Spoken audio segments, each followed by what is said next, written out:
काही वेगळं दिल्लीमध्ये त्या दिवशी घडलं तर 2 दिवस पुढे पण ते जाण्याची शक्यता नाकारता येत नाही। 2-3 दिवस ह्याची पण कृपा करून कार्यकर्त्यांनी नोंद घ्यावी। पण 10 जूनला आपला वर्धापन दिन आहे, तो मात्र वेगवेगळ्या भागामध्ये चांगल्या पद्धतीने साजरा करण्याच्या बद्दलचा कार्यक्रम हा सगळ्या जिल्हाध्यक्षांना, कार्याध्यक्षांना, सगळ्या माझ्या सहकारी मित्रांना दिला जाईल। त्याबद्दल आपण यत्किंचितही शंका मनामध्ये बाळगू नका, अशा प्रकारची विनंती मी आपल्या सगळ्यांना करीन। मित्रांनो, वेगवेगळ्या प्रकारचे प्रश्न आहेत। विशेषतः पाण्याचे साठे अतिशय कमी झालेले आहेत। 5% कपात, 10% कपात, 15% कपात। वादळ पश्चिम बंगालमध्ये धडकलेलं आहे। प्री मान्सून काही भागामध्ये मोठा कोसळला आहे।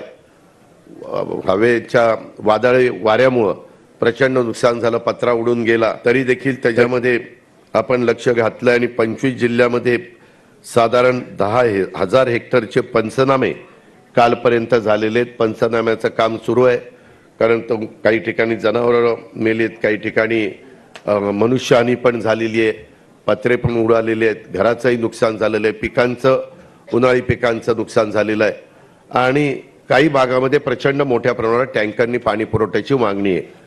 ती पण मागणी पूर्ण करण्याचं काम आपण करतोय आणि त्याच्यामध्ये सातत्याने आपलं लक्ष आहे। त्यामध्ये ज्या दिवशी आपल्यानंतर ताबडतोबच मंत्रालयामध्ये बसून आमचा सगळ्याचा आढावा चाललेला आहे, स्वतः मुख्यमंत्री पण घेत आहेत। आज देखील राज्यातील मान्सून पूर्व तयारीच्या अनुषंगाने आढावा बैठक होती, पण तो आपली बैठक लागल्यामुळे आम्ही मुख्यमंत्र्यांना म्हणालो की उद्या 12 वाजता ती बैठक घ्या।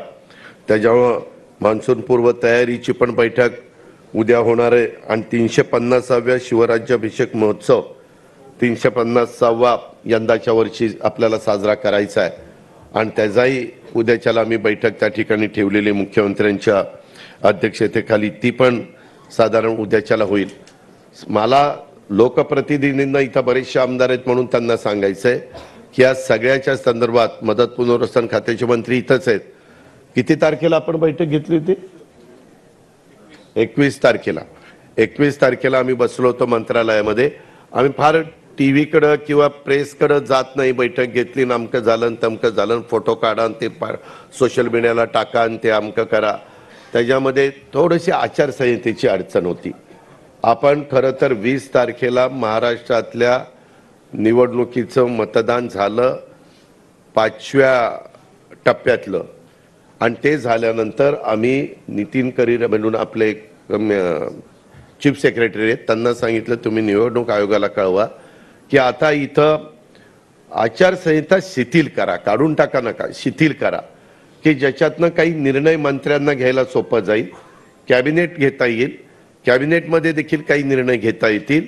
कारण आज माझ्याकडे सकाळी काय आमदार भेटायला आलेले होते आणि त्यावेळेस त्यांनी विषय काढला। मी नितीन करीरांना फोन लावला आणि विचारलं की त्यांना आढावा बैठक घेता येईल का, तर ते लोकप्रतिनिधी असताना देखील दुष्काळी आढावा बैठक त्यांना घेता येत नाही, म्हणून आम्ही त्याच दिवशी पत्र पाठवलं आणि बाबा ते लवकर आम्हाला कळवा।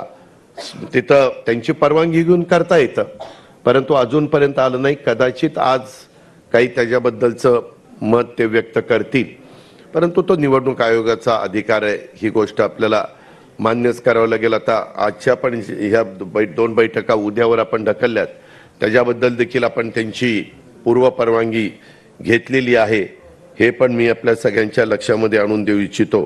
आणि त्याच्यामुळं ह्या दुष्काळाच्या बद्दलचा पिण्याचा पाण्याचा प्रश्न, अवकाळी पाऊस, वादळी वारं, हे सगळं जे काही झालेलं आहे